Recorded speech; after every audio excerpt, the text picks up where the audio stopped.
নমস্কার বন্ধুরা, সকলকে আমার চ্যানেলে স্বাগত। আমরা ইতিমধ্যে প্রায় সকলেই জেনে গেছি সুপ্রিম কোর্টের তরফ থেকে রাজ্যের সমস্ত ধরনের সরকারি কর্মচারী এবং সমস্ত ধরনের পেনশনারদের ডিএ মামলার উপর ভিত্তি করে একটি যুগান্তকারী নির্দেশ রাজ্যকে দেওয়া হয়েছে এবং এই নির্দেশে রাজ্যকে বলা হয়েছে আগামী 6 সপ্তাহের মধ্যে রাজ্যের সমস্ত ধরনের সরকারি কর্মচারী এবং সমস্ত ধরনের পেনশনারদের বকেয়া ডিএর অন্ততপক্ষে 25% মিটিয়ে দিতে হবে।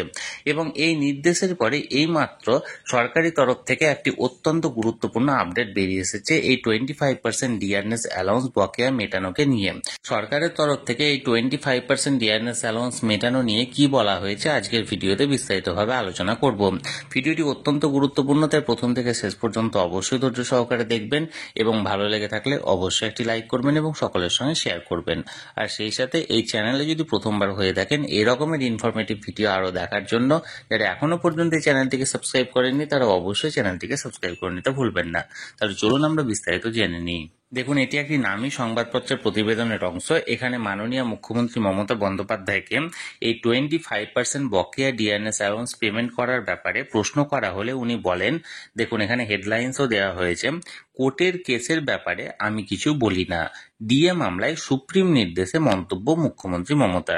অর্থাৎ মাননীয় মুখ্যমন্ত্রীর তরফ থেকে জানানো হয় যে সুপ্রিম কোর্টের এই নির্দেশের ব্যাপারে উনি কিছু বলেন না বা বলবেন না। দেখুন এখানে তার নিচেও দেওয়া হয়েছে রাজ্যের সরকারি কর্মচারীদের বকেয়া মহার্ঘ ভাতা 25% মিটিয়ে দেওয়ার নির্দেশ দিয়েছে সুপ্রিম কোর্ট। রাজ্য সরকারকে সময় দেওয়া হয়েছে 42 দিন, অর্থাৎ 6 সপ্তাহের মধ্যে এই 25% মিটিয়ে দেওয়ার নির্দেশ দিয়েছে সুপ্রিম কোর্টের তরফ থেকে।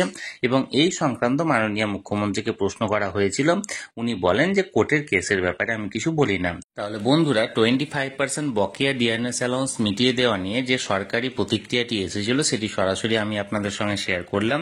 এটি একটি নামী সংবাদপত্রের প্রতিবেদনের অংশ। ভিডিওটি ভালো লেগে থাকলে অবশ্যই একটি লাইক করবেন এবং সকলের সঙ্গে শেয়ার করবেন। আর সেই সাথে এই চ্যানেলে যদি প্রথমবার হয়ে থাকেন এই রকমের ইনফরমেটিভ ভিডিও আরও দেখার জন্য যারা এখনো পর্যন্ত এই চ্যানেলটিকে সাবস্ক্রাইব করেননি তারা অবশ্যই চ্যানেলটিকে সাবস্ক্রাইব করে নিতে ভুলবেন না। ধন্যবাদ, দেখা হচ্ছে পরের ভিডিওতে।